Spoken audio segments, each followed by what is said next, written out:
আসসালামু আলাইকুম ইরান ভাই। ওয়ালাইকুম আসসালাম ভাই। দেখেন গ্লাস কাপ আমাদের শেষ করে ফেললো ভাই, কত বড় গ্রুপ। আচ্ছা আচ্ছা আচ্ছা, ওরে বাবা, অনেক বড় গ্রুপ। এই 8 থেকে 10 কেজি হবে। আর চাষি ভাইয়ের এইসব বড় ব্রুডেরই ডিম ধানি দেবো ভাই ইনশাল্লাহ। তাই না? কথা কাজে মিল থাকবে। হ্যাঁ 2026 সালে প্রথমে আমরা ব্রুড দেখছি। ব্রুড দেখতেছেন, হ্যাঁ এরকম বড় বড় ব্রুড, হ্যাঁ আমাদের প্রচুর পরিমাণ, পর্যাপ্ত পরিমাণে আছে। হ্যাঁ আচ্ছা। আমরা এখান থেকে মনে করেন ধানি পোনা উৎপাদন করি। আচ্ছা আচ্ছা আচ্ছা, দেখেন একটা গ্রাস কাপ। গ্রাস কাপ এই 2026 সালে যে ধানি পোনা দিচ্ছি চাষি ভাইদের, এইসব বড় বড় ব্রুডেতে দিচ্ছি ইনশাল্লাহ। ও আচ্ছা আচ্ছা, এখানে তো অনেক ব্রুড পর্যাপ্ত পরিমাণ। মাশাআল্লাহ, এই যে বড় বড় ব্রুড আমরা দেখতে পাচ্ছি, এটা তো সবই গ্রাস কাপের। সব গ্রাস কাপ, সব গ্রাস কাপ। অনেক দেখা যায়। সব 8-10 কেজি ওজনের সাইজ হবে। ভাই এটা কি মাছ? এটা হলো আপনার জাপানি কার্পু, বুঝেছেন?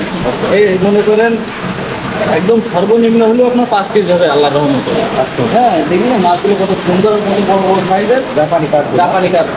আমাদের কাছে 12 মাস হবে জাপানি কার্পু, ধানি, ডিম, পোনা, বড় সাইজের মাছ 8-10 কেজি সব মাছ পাবেন জাপানি কার্পু। এই মাছ থেকে তো আপনারা ডিম সংগ্রহ করেন? ডিম সংগ্রহ করে তারপরে আপনার ডিম হলো রেণুতে উৎপাদন করে তারপরে আপনার ধানে পোনা এবং চারা পোনা পর্যায়ক্রমে তৈরি হয় আপনার? জি। আচ্ছা, নতুন বছরে কি শুরু হয়েছে সংগ্রহ করা? এই জাপানি কার্পু তো 12 মাসের মাছ। আচ্ছা। বুঝলেন, শীতকালের মূলত সিজন থাকে আর 12 মাসই পাওয়া যায় আল্লাহর রহমতে। ভাই এটা কি মাছ? এটা হলো সিলভার। সিলভারের ব্রুড।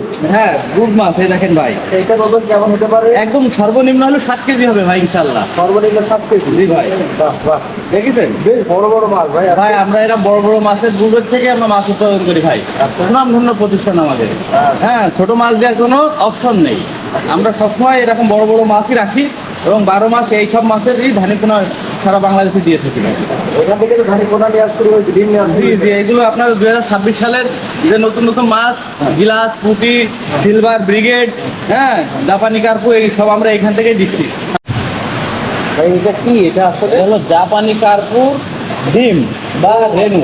হ্যাঁ ডিম বা রেণু। হ্যাঁ, এই যে আমরা জারে উৎপাদন করতেছি ভাই, দেখেছেন এই জারের প্রতিনিয়ত, হ্যাঁ আমরা এই মাছগুলো ডিম দিয়ে থাকি, এখান থেকে রেণু উৎপাদন হয় এবং এইখান থেকে আমরা সারা বাংলাদেশে চাষিভাইকে দিয়ে থাকি। তো জাপানি কার্পু। হ্যাঁ ডিম এগুলো। ডিম বা রেণু। আর কি কি কি কি ডিম আছে এখানে? এখানে সিলভার হবে, পুঁটি হবে, গ্রাস কাপ হবে, রুই মৃগেল সবই আছে। সবই হবে ইনশাল্লাহ। এর অনেকগুলা দেখছি আমরা যারা, হ্যাঁ, হ্যাঁ। প্রত্যেকটা জারেই ওই দুধ থেকে ডিম নিয়ে রাখছি আমরা। জি জি জি।